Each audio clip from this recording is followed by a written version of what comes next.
नमस्कार विद्यार्थियों।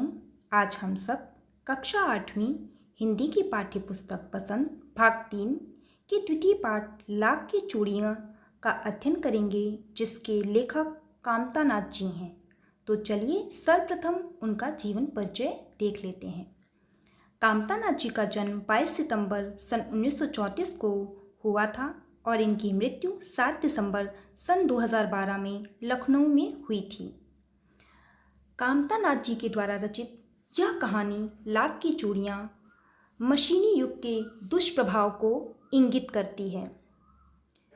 कवि का मानना है कि मशीनी युग ने कितने हाथ काट दिए हैं, क्योंकि दिन प्रतिदिन बढ़ती मशीनें मनुष्य का स्थान लेती जा रही हैं और अधिक संख्या में लोगों के कारोबार ठप हो रहे हैं। अमीर आदमी अधिक अमीर और गरीब आदमी अधिक गरीब होता जा रहा है। इसी समस्या को उजागर करते हुए लेखक कामता नाथ जी ने लाख की चूड़ियाँ कहानी का सृजन किया है। तो चलिए सर्वप्रथम इस कहानी का सारांश देख लेते हैं। कामता नाथ जी की कहानी लाख की चूड़ियाँ शहरीकरण और औद्योगिक विकास से गांव के उद्योगों के खत्म होने के दुख को चित्रित करती है। यह कहानी रिश्ते नाते के प्यार में रचे बसे गांव के सहज संबंधों में बिखराव और सांस्कृतिक नुकसान के आर्थिक कारणों को भी स्पष्ट करती है। कवि ने इस कहानी के माध्यम से स्पष्ट किया है कि जिस प्रकार शहरीकरण और औद्योगिक विकास निरंतर हो रहा है, उससे ग्रामीण लघु उद्योग, हथकरघा उद्योग समाप्त होते जा रहे हैं, उनकी सत्ता समाप्त होती जा रही है।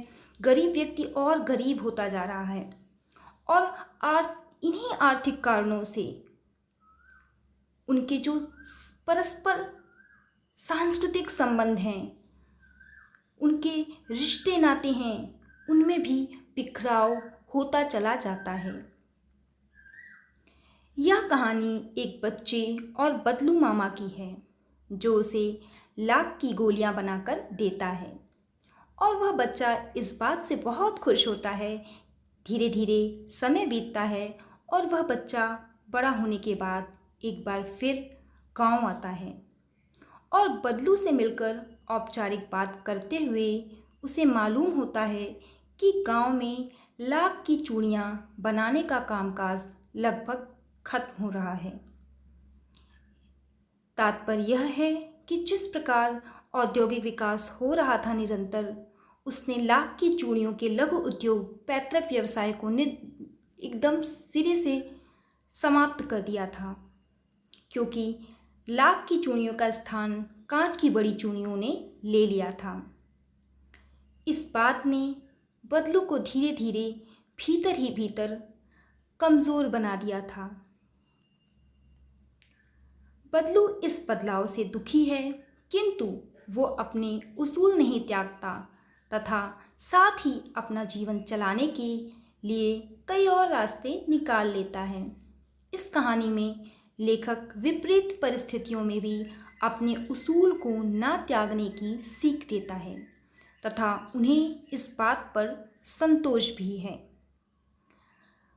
तात्पर्य यह है कि कवि यह स्पष्ट करता है कि बदलू विपरीत परिस्थिति में भी अपने उसूल नहीं त्यागता, क्योंकि जमींदार अपनी बहन की शादी के लिए सुहाग के जोड़े को केवल 10 आने में लेना चाहता है, लेकिन बदलू साफ इनकार कर देता है, क्योंकि वह स्वाभिमानी है और वह कहता है कि मैं अपनी चूड़ियों के जोड़े को कम दामों में नहीं बेचूंगा और मेरा जो नियम है मैं उसे नहीं तोड़ूंगा, भले ही मेरा लाख का जोड़ा ना बिके। चलिए इस कहानी के संदेश को हम देख लेते हैं। यह कहानी हमें यह संदेश देती है कि मशीनी युग के दौर में भी हमें पैतृक यानी हथकरघा उद्योगों को न केवल अपनाना चाहिए, वरन उन्हें बढ़ावा भी देना चाहिए। हम आधुनिक विकास के उपकरणों के माध्यम से लघु उद्योगों और पैतृक उद्योगों को भी हम विकसित कर सकते हैं। बदलू ने अंत तक लाख की चूड़ियों के व्यवसाय को नहीं छोड़ा, जिसके माध्यम से कवि का यह संदेश है कि व्यक्ति का व्यक्तित्व कांच की चूड़ियों की भांति नाजुक नहीं होना चाहिए जो आसानी से टूट जाए, वरन बदलू की भांति मजबूत होना चाहिए। जिस प्रकार बदलू ने जमींदार को कम दामों में लाख की चूड़ियों का जोड़ा देने के लिए इनकार कर दिया, भले ही वह लाख का जोड़ा ना बिका, परंतु उसने अपने स्वाभिमान को नहीं छोड़ा।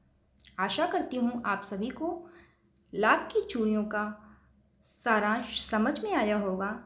इसी के साथ धन्यवाद।